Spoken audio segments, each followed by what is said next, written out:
님 수고 많으셨습니다. 다음은 존경하는 한준호 의원님 질의하시겠습니다. 네, 부당선언의 선태락 원장님.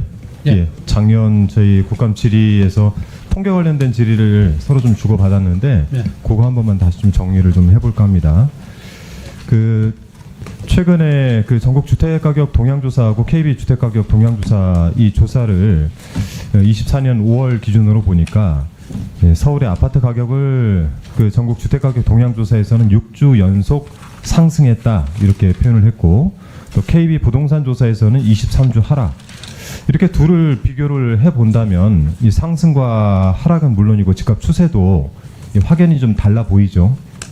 네, 좀 차이가 있습니다. 네, 이거는 뭐 통계가 이상한 겁니까? 조작이 된 겁니까? 이건 작성 주체나 산정 방식, 네. 지역이 좀 달라서 그렇습니다. 예, 그래서 한번 다음 장 넘겨주시면은, 그래서 부동산원 측에서 작성 주체 그리고 지수 산정의 방식, 공표의 지역 등에 상의해서 이거는 각 목적에 맞게 상호 보완을 해야 된다 이렇게 말씀을 하셨죠. 네. 네. 제 지난 국감 때도 말씀드렸지만 주택 동향 지수는 제본스 지수, 즉 기하 평균을 사용을 했고, 그리고 KB 지수 같은 경우에는 칼리 지수라고 해서 산술 평균을 사용을 했는데, 이건 뭐 공이 다 학교 다니신 분들은 알겠지만 산술 평균은 기하 평균보다 크거나 같다. 이거는 뭐 수학 책에도 나오는 것이고, 그런데 이거를 좀 문제 삼아 가지고, 즉 KB 지수를 절대적인 지표로 삼아서 이 조작 여부를 확인할 수 없는데도 불구하고 지금 현재 검찰 측이 문재인 정부 인사 11명을 통계법 위반, 직권 남용으로 기소를 해놨어요. 그 내용은 알고 계시죠? 네. 제가 하나 더 질문을 드리면, 작년 국감 때 저희가 질의응답에서 주고받은 내용인데, 이 주중치 등을 포함해서 주중조사, 이거는 수량적 정보일 뿐이지 통계가 아닐 가능성이 있다, 이런 내용들을 원장님과 주고받았어요. 기억나십니까? 정확히 기억이 안 나시나요? 네, 그 부분은 네. 감사나 수사 내용에 포함되어 있기 때문에 제가 거기에 대해서 언급하는 건 그러면 하나씩 조금 다시 짚어보죠. 주중조사는 국가 승인 통계에 해당이 됩니까? 안 됩니까? 그 부분이 통계 정의를 한번 좀 넘겨봐 주시겠어요? 네. 이 내용들을 보면은 주중조사, 이거는 국가 승인 통계에 해당이 됩니까? 안 됩니까? 판단하기 어려우신가요? 예, 저 부분은 그러면 외부로 공표가 되는 건가요? 외부에 공표가 되지 않았습니다. 외부에 공표가 안 되죠. 외부에 공표가 되지 않고 내부 검토 목적으로 사용이 되는 것이죠? 그렇지 않습니까? 이것도 대답이 그 어려우신가요? 당시에는 그렇게 한 통계법상으로 통계 정의 앞 페이지로 넘어가면은, 통계 정의는 통계 작성 기관이 내부적으로 사용할 목적으로 작성하는 수량적 정보 등 이 대통령령으로 정하는 수량적 정보는 제외한다. 다음 장 넘겨주시면, 통계법 시행령에 보면은 공개 목적으로 하지 않고 업무 추진을 위해서 내부적으로 사용할 목적으로 작성하는 수량적 정보, 이것은 법 적용 대상이 아닌 수량적 정보다, 이렇게 정의를 내리고 있습니다.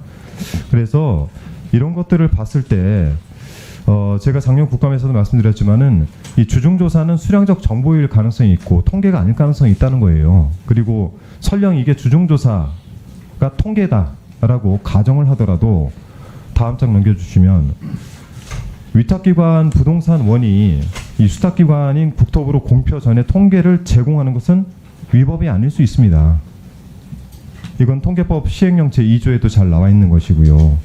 그래서 지금 이제 제가 문제 삼고 싶은 거는, 아까 제 첫 질의에도 말씀드렸지만 24년도 5월 기준의 발표도 그렇고 지금 조사들을 보면은 전국 주택가격 동향조사나 KB 주택가격 동향조사가 서로 일치하지 않습니다. 이거는 뭐 말씀하신 대로 작성의 주체나 공표 지역이나 특히 지수 작성의 방식이 다르기 때문이다. 이거는 맞는 거죠, 원장님?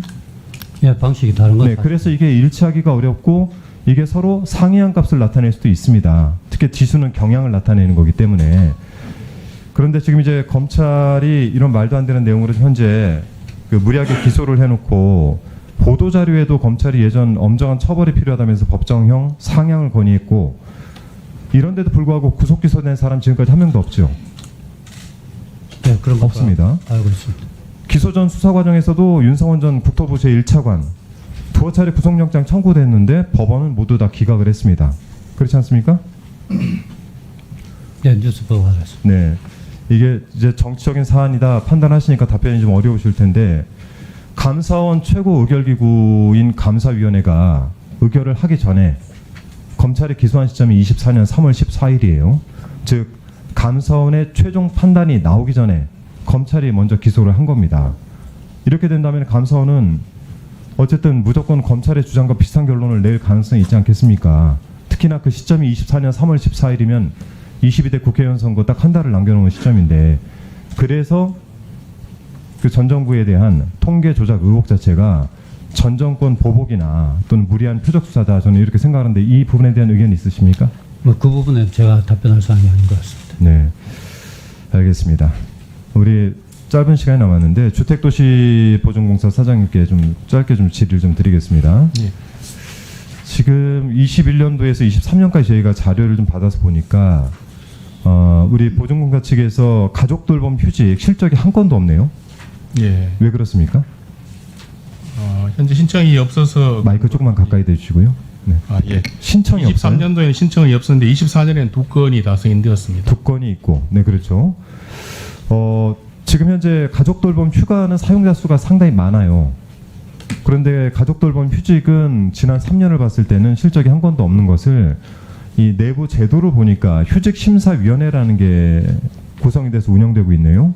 예. 요거는 설립 목적은 뭡니까? 취지가 뭐예요? 저는 한 1분만 주시면 추가 질의 없이 정리하겠습니다. 네. 네. 예, 휴직에 대해서 네. 사유를 심사하고 그렇게 하고 있습니다. 그러니까 예를 들어서 휴직을 공사 직원이 휴직을 하고 싶어요. 저도 MBC 시절에 남성으로서 육아휴직을 써봤는데 눈치가 많이 보입니다. 그럴 수밖에 없잖아요.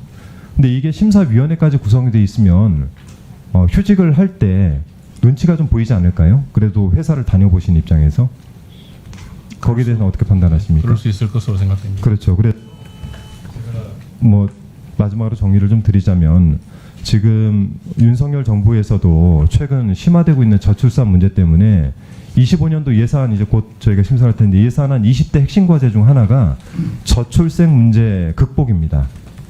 공사 차원에서도 여기에 좀 적극적으로 동참을 해야 되지 않겠습니까? 예. 네, 그래서 지금 주택도시보증공사 자체가 좀 타입 오범이 될 수 있도록 이 휴직심사위원회 요거에 대해서 내부적으로 다시 한번 좀 판단해 보시고 직원들이 가족 돌봄 휴직을 좀 적극적으로 활용할 수 있도록 네, 공사 내에서 좀 다시 한번 판단해 보시길 네, 건의를 좀 드리겠습니다. 예, 알겠습니다. 네, 이상입니다. 네. 한준호 의원님 수고 많으셨습니다. 다음은